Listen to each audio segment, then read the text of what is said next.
I'm Barry Tramel, and who knew that the answer to the Thunder problems was sitting Kevin Durant? I'm not sure it's the long-term answer, though, to the Thunder problems. Hey, from the Opelka Studios in Oklahoma City, you're watching The Press Row. I'm Jenni Carlson. Barry, the Thunder has played fantastically without Kevin Durant. 2 games since he's hurt that ankle, both wins, and unexpectedly so, especially that Boston win.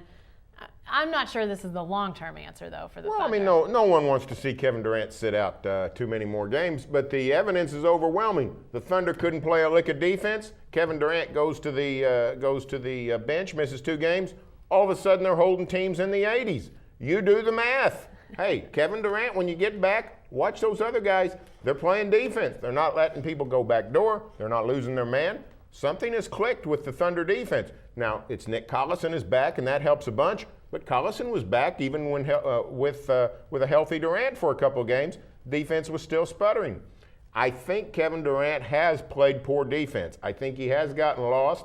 I think the Thunder has turned up the defensive intensity without Durant. Part of that is have to. Without Durant, you're not going to score 110, 115 points. You got to play better defense to survive.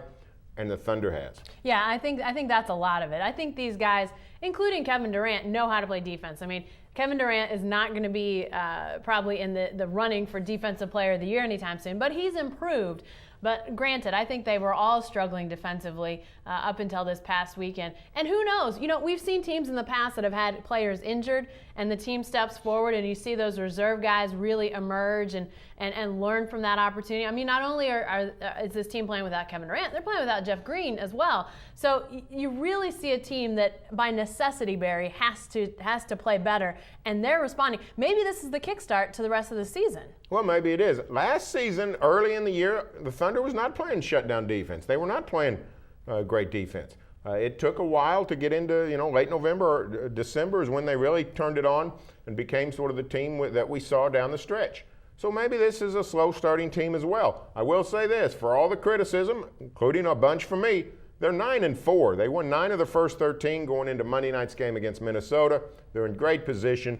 I think the future is very bright. Get Durant back, the offense is going to be fine, and maybe Durant has learned some defensive lessons sitting on the bench. And if he hasn't, just sit him down a little bit longer because things will be fine. No, I think Kevin Durant will learn. Who knows? Maybe these games, he didn't have to play or didn't play very much in the Thunder's last home game, in that game where we think he hurt the ankle, and he then obviously hasn't played the last 2 over the weekend. So maybe this is a little rest for him as well. Who knows? Maybe he gets the energy back in him and he starts to play defensively because he's a big part of this. He has got that length, that ability to do so much on defense. I think if you're thinking that this team can become a really good defensive team like they were at the end of last year without Kevin Durant playing some pretty good defense, I think you'd be sorely mistaken. He's got to pick it up as well. Stay with the best coverage team anywhere at newsok.com and every day in the Oklahoman.